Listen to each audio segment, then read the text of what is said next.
গাজীপুর জেলার শ্রীপুরে সিএনজি চালিত যাত্রীবাহী অটোরিকশা আটকিয়ে দুর্ধর্ষ ডাকাতির ঘটনা ঘটেছে।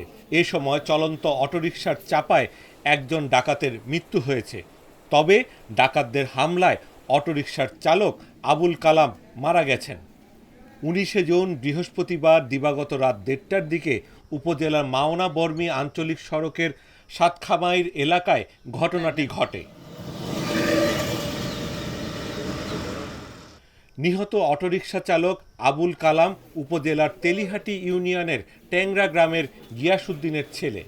11টার দিকে বেরিয়ে চৌরাস্তা গেছিল, চৌরাস্তার একটা টিপ নিয়ে বর্মি যাওয়ার পথেই মানে আটকায় করছে। পরে আমার ফোন দিছে রাত 2:30টার দিকে।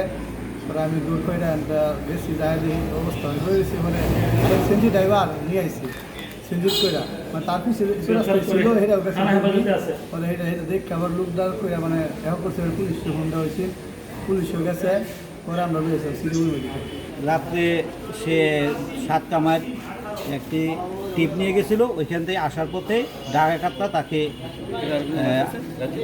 আটকে তাকে ওইখানে আহত করছে এবং তাকে মারছে। তারপর ওইখান থেকে শ্রীপুরে নিয়ে আসা হয়েছে। শ্রীপুরে আনার পরে শ্রীপুর থেকে ময়মনসিংহ রেফার করা হয়েছে। ময়মনসিংহ নেওয়ার পরে ময়মনসিংহ ওইখানে হাসপাতাল থেকে ঢাকায় রেফার করছে। ঢাকা থেকে আসার পথে মাস্টার বাড়ি এখানে আসার পরে তার সাথে না থাকায় আমরা মাওনা একটা প্রাইভেট ক্লিনিকে ইসিসি করে দেখে উনি মারা গেছে। এ ঘটনায় আরেকজন নিহতের নাম মোহাম্মদ আরিফুল ইসলাম। তিনি কুমিল্লা জেলার হাবিবুর রহমানের ছেলে। খবর পেয়ে পুলিশ ঘটনাস্থল থেকে ডাকাত দলের 4 জন সদস্যকে আটক করেছে।